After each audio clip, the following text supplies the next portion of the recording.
Hello everyone. इस video में हम लोग डिस्कस करने वाले हैं आरबीआई से रिलेटेड जितने भी क्वेश्चंस पूछे जा चुके हैं, एसएससी सीजीएल हो, सीएचएसएल हो, एमटीएस हो या फिर रेलवे में हो। तो ये जितने भी क्वेश्चंस डिस्कस करने वाले हैं सारे आरबीआई से रिलेटेड हैं। आरबीआई किसी ना किसी एग्जाम में पूछे जा चुके हैं।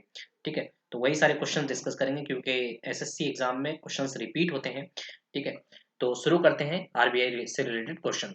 ये ये जो वीडियो होगा ये वन लाइनर वाला वीडियो होगा। ठीक है, तो वीडियो को एंड तक देखिएगा। सबसे पहला क्वेश्चन पूछा गया है, RBI was setup on the recommendation of. तो आरबीआई का सेटअप जो है वो किसके रिकमेंडेशन पे आया था। ठीक है, तो ये हो जाएगा Hilton young commission. Hilton young commission को और क्या कहा जाता है, ये भी क्वेश्चन बन चुका है। तो इसको बोलते हैं रॉयल कमीशन। तो हिल्टन यंग कमीशन जो आया था वो 1926 में आया था। ठीक है, जिसके तहत आरबीआई का सेटअप रिकमेंडेशन पे आया था। उसके बाद पूछा गया है, RBI act was passed in the year. RBI act जो है वो कौन से साल में पास कराया गया था। तो इसका आंसर हो जाएगा 1934। ठीक है, आरबीआई एक्ट की बात कर रहा है। उसके बाद नेक्स्ट आया, आरबीआई वाज स्टेबलाइज ऑन। ठीक है, एक्ट आ गया आरबीआई 1934 में। अब आरबीआई को आरबीआई की स्थापना कब करी गई थी। तो इसका आंसर हो जाएगा 1 अप्रैल 1935। ठीक है, डेट भी याद रखना है, मंथ भी याद रखना है इसमें कि 1 अप्रैल को 1935। ऐसा भी ऑप्शन में आया है कि 1 जनवरी 1935, तो 1 अप्रैल होगा, याद रखना है आपको। ठीक है, आरबीआई को नेशनलाइज कब किया गया था। तो आरबीआई को नेशनलाइज किया गया था 1 जनवरी 1949 को। ठीक है, आगे बढ़ते हैं हम लोग। आरबीआई जो इशू करता है वो कौन से नोट्स को इशू करता है। ठीक है, तो ये हो जाएगा सारे जितने भी करेंसी नोट्स हैं सबको इशू करता है आरबीआई, सिवाय 1 रुपी नोट के। ठीक है, दिमाग में रखना है। ये पूछा जाता है कि आरबीआई जो है सारे नोट्स को इशू करता है सिर्फ किसको छोड़ करके। तो ये आ जाएगा 1 रुपी नोट को। नेक्स्ट है हमारा, the signature of RBI governor on the notes is in. Signature जो होता है आरबीआई गवर्नर का वो कौन से लैंग्वेज में होता है। ठीक है, तो इसका आंसर हो जाएगा इंग्लिश एंड हिंदी। ठीक है, आरबीआई गवर्नर का सिग्नेचर नोट पे जो होता है वो इंग्लिश और हिंदी में होता है।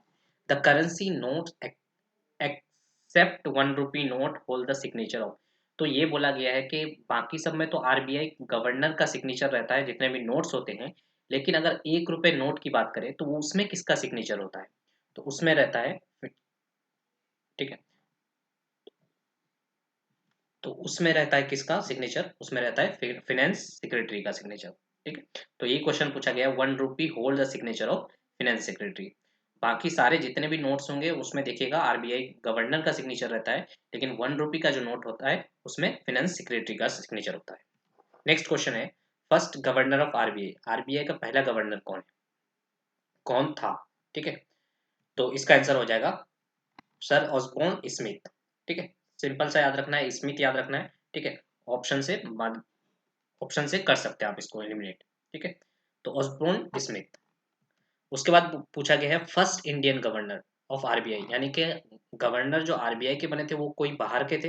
ठीक है, जो स्मिथ। उसके बाद पूछा गया था कि फर्स्ट इंडियन गवर्नर कौन थे जो कि आरबीआई के गवर्नर बने थे। ठीक है, first Indian governor of RBI, तो इसका आंसर हो जाएगा सी डी देशमुख जी। ठीक है, ये क्वेश्चन बहुत ज्यादा रिपीट होता है कि सी डी देशमुख, ऐसे ही याद रखिएगा देशमुख जी। ठीक है, तो ये फर्स्ट इंडियन थे जो कि गवर्नर बने थे आरबीआई के। नेक्स्ट क्वेश्चन है हमारा, the longest serving RBI governor. तो सबसे ज्यादा जो कार्यकाल रहा था 7 साल या 8 साल के आसपास, ठीक है, इनका कार्यकाल रहा था। कौन ऐसे इन गवर्नर का नाम क्या है जो सबसे लॉन्गेस्ट सर्विंग आरबीआई गवर्नर थे। तो इनका नाम है बंगाल रामाराव। ठीक है, इनको बेंगाला रामाराव भी बोला जाता है, बंगाल रामाराव भी बोला जाता है। ठीक है, नेक्स्ट है हमारा, the Indian prime minister who had served as RBI governor. तो कौन से ऐसे प्राइम मिनिस्टर थे जो कि पहले आरबीआई के गवर्नर भी रह चुके हैं। तो इसका आंसर हो जाएगा डॉक्टर मनमोहन सिंह। नेक्स्ट है हमारा, present and the number of governor of RBI. ठीक है, ये क्वेश्चन पूछना चाह रहा है इस तरह का कि अभी जो है प्रेजेंट गवर्नर कौन है आरबीआई के, और वो कितने नंबर के गवर्नर है। ठीक है, यानी कि इससे पहले कितने हो चुके हैं और वो कितने नंबर के हैं। तो प्रेजेंट जो गवर्नर है वो है शक्तिकांत दास जी। ये कितने नंबर के गवर्नर है, 25th नंबर के। ठीक है, यानी कि इससे पहले 24 गवर्नर आ चुके हैं। तो मैं ये वीडियो सेकंड 2 जैन 2023 को रिकॉर्ड कर रहा हूँ, ठीक है। तो अभी तक शक्तिकांत दास जी हैं आरबीआई के गवर्नर, और कितने नंबर के हैं? 25th नंबर के। ये भी पूछा जाता है कि 24th नंबर का जो गवर्नर थे वो कौन थे, ठीक है। तो इसका आंसर हो जाएगा उर्जित पटेल जी। नेक्स्ट है हमारा डिप्टी गवर्नर ऑफ आरबीआई। तो आरबीआई डिप्टी गवर्नर कौन है, ठीक है। करंट की बात करते हैं कि करंट में कौन है, प्रेजेंट में कौन है, ठीक है। तो इ- ये क्वेश्चन किस तरह का बनता है? Which of the following is not a deputy governor of RBI, यानी कि एक से ज्यादा लोग जो है डिप्टी गवर्नर, कितने लोग हैं? 4 लोग हैं। तो 4 ऐसे नाम दे दिया जाएगा जिसमें सिर्फ एक नहीं होंगे और बाकी 3 होंगे। तो क्या क्या नाम है इनका? चारों का नाम देख लेते हैं। एनएस विश्वनाथन जी, बीपी कनुंगो जी, ठीक है। उसके बाद एम के जैन, और लास्ट है रविशंकर।